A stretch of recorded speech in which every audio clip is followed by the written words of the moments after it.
Marie-Pierre Olive, associée Capstan Avocat.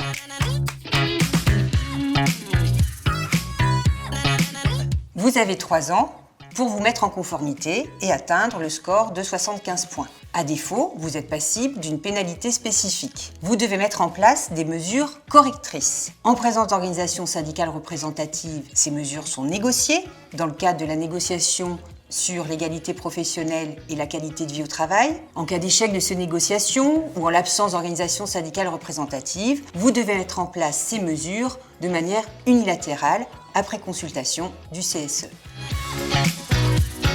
L'index global résulte de la mesure de plusieurs indicateurs réglementaires, 4 ou 5, en fonction de la taille de l'entreprise. Il convient de rechercher des mesures correctrices qui soient pertinentes et efficaces. En conséquence, mieux vaut se consacrer et se concentrer sur les indicateurs pour lesquels le plus faible nombre de points a été constaté.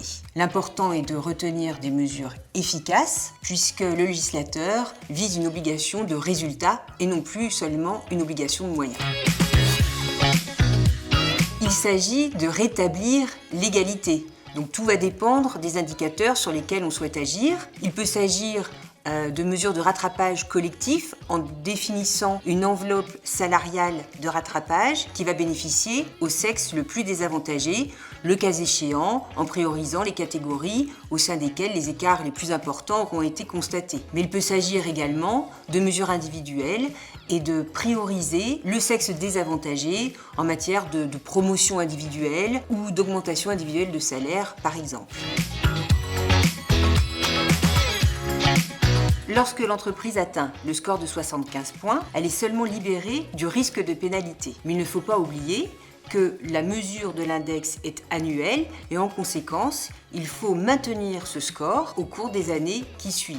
À défaut, l'entreprise devra à nouveau mettre en place des mesures correctrices. Il faut donc s'inscrire dans une démarche qui soit durable. Par ailleurs, il convient de souligner qu'atteindre le score de 75 points ou le dépasser ne signifie pas que l'entreprise soit vertueuse.